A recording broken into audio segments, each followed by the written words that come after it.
ሰላም እንዴት ናችሁ? ዛሬ ስለ ኤአይ እናወራለን።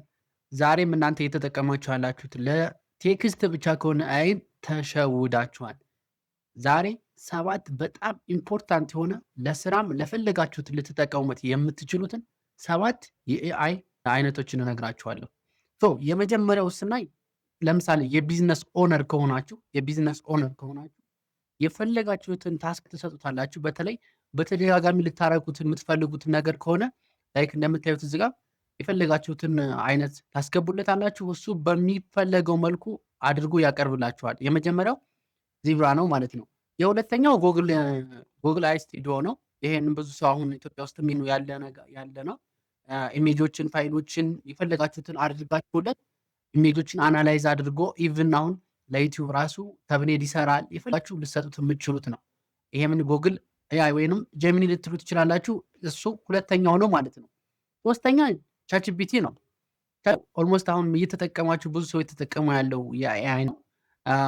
በተለይ ፋስት የሆነ እንትኖችን፣ ሪስፖንሶችን፣ ቴክስቶችን፣ ስክሪፕቶችን ለመጻፍ በጣም አሪፍ ነው።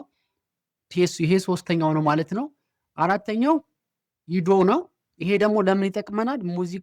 የፈለጋችሁትን አይነት ሙዚቃ ራሱ ክሬት አድርጎ በምትፈልጉት ጀነሬት ያደርግላችኋል ማለት ነው።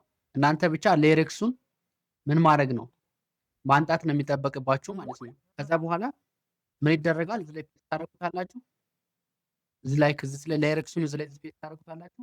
ከዛ የፈለጋችሁትን ድምፁን መርጣችሁ እንትን ማለት ነው። አክቹዋሊ እኔ አሁን አጠቃቀሙን ላሳያችሁ ሳይሆን ላይክ እንትን እንድትሉ ነው እንድታውቁት ነው የፈለኩት ማለት ነው። ሌላው አምስተኛው 11 ላብ የሚባል አለ ማለት ነው። እሱ ደግሞ ለምንድን ነው የሚጠቅመን? በጣም አሪፍ የሆኑ የኤአይ ቮይሶችን ጀነሬት የሚያደርግልን ነው። ይሄ ብዙ ዩቲዩብ ላይ የሚጠቀሙበት ይሄ ፌስለስ እንትኖች የሚጠቀሙበት ይሄንን ነው። 11 አፕ በጣም አሪፍ የሆነ የኤአይ ቮይስ ጀነሬተር ነው ማለት ነው። ሌላው ፐርፕሌክስ የሚባል ነው። እሱ ደግሞ ለምን ይጠቅመናል? ላይክ ምንድነው ኤአይ ሰርች ኢንጂን ለማድረግ ነው። በተለይ ከሁሉም በተሻለ ሰርች ኢንጂኑ አሪፍ የሆነ ፐርፕሌክስ የሚባል የኤአይ አይነት አለ ማለት ነው። ሰባተኛው ዲስክሪፕቲቭ ነው። ዲስክሪፕቲቭ ይሄኝ ደግሞ ለምንድን ነው? ቪዲዮዎችን የፈለጋችሁትን ቪዲዮ ትችላላችሁ መርጣችሁ ምን ማድረግ ትችላላችሁ። እዚህ ላይ ፔስት ታደርጉታላችሁ። ፋይል ትመርጡና የፈለጋችሁትን ከዛ በኋላ ጀነሬት ያደርግላችኋል። ዲስክራይብ ታደርጉለታላችሁ። በምትፈልጉበት መልክ ቪዲዮውን ኤዲት አድርጎ ያስቀምጥላችኋል ማለት ነው። እነኚህ 7 የኤአይ ቱል ከተመቿችሁ የትኛው ለእናንተ አሪፍ እንደሆነ ኮመንት ላይ ጻፉልኝ። ሌላም ቪዲዮ በኤአይ ዙሪያ እሰራላችኋለሁ። ለዛሬ ይህን ይመስላል።